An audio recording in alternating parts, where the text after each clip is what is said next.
Today we're going to be talking about how we can use evidence-based content to earn trust. And the basis of this, now bear with me because this is going to seem a little depressing, but I promise you I will leave you with hope.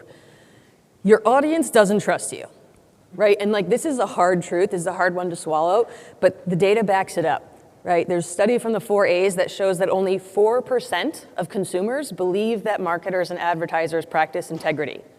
4%. Like, that's not great. And what the problem is that so many of us as marketers are saying lots of things, right? We're telling our customers that we're convenient. We're telling them that we're competent, that we're, how we compare to the competition. But we're very rarely providing the proof, the evidence that allows them to see that for themselves. And there is so much audience skepticism as a result of this. I mean, we know that there's so much fraud happening, right? So many scams, so many people trying to mislead you. I mean, you could look at your spam folder and your email or your missed calls list, and you'll see plenty of reasons why our audience is skeptical. So what this means is that if our audience is going to understand that we are telling the truth, that like we can be trusted, we're not some of those scammers, then we need to be providing the evidence, the proof to help them see that.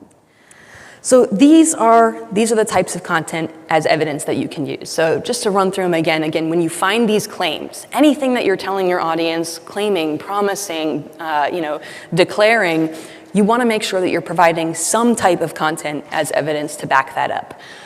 So the corroboration content is really good, again, for you don't have to take our word for it. Here are others that you can believe. This is also a really great way to re-engage the folks who you've had a good relationship with. It feels special when a brand that you've worked with comes back and says, hey, would you like to talk about your experience? Can you share why it was so fun to work with us? It's also a good opportunity to reconnect with lapsed customers you may not have had contact with recently. So look for that in your corroboration content.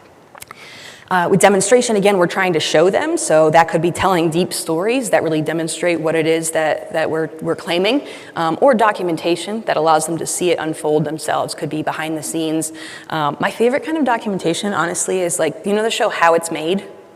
So that, they're really showing you, this is behind the scenes, this is every step of the way, this is what you need to know.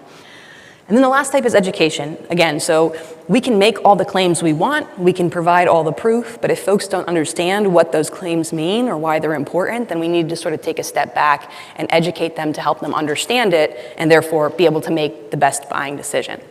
So your instinct may be to try to choose one of these types and go all in.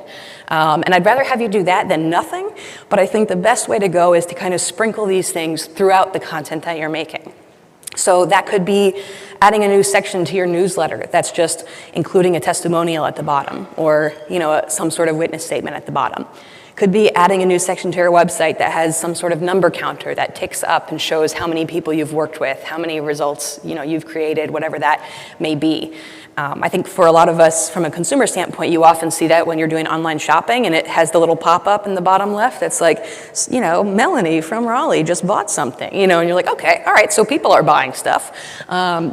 So that kind of stuff can be really helpful. But just looking for ways to bring this type of proof into all of the content that you're making. Because the reality is we're not trying to just prove one claim and call it a day. Because we all know you've gone to look at a product or gone to look at a restaurant review, and if you see no reviews from the last year or so, you're kind of skeptical. Is this place still open? Maybe they used to be good and now they're bad. This is an ongoing process. This is more of a mindset than a one-time tactic, right? It's thinking, how can I prove it? As we're making these claims, as we're building this campaign, how can we prove it? How can we make sure that this audience that we know is incredibly skeptical understands that the value we provide, it's not just smoke. When we say we're committed, when we say this is an easy onboarding process, when we say we're going to help you avoid this negative outcome, we mean it, right? So this is really the onus is on us, right?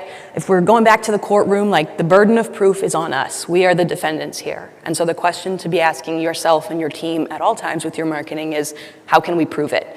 Because your audience is waiting for you.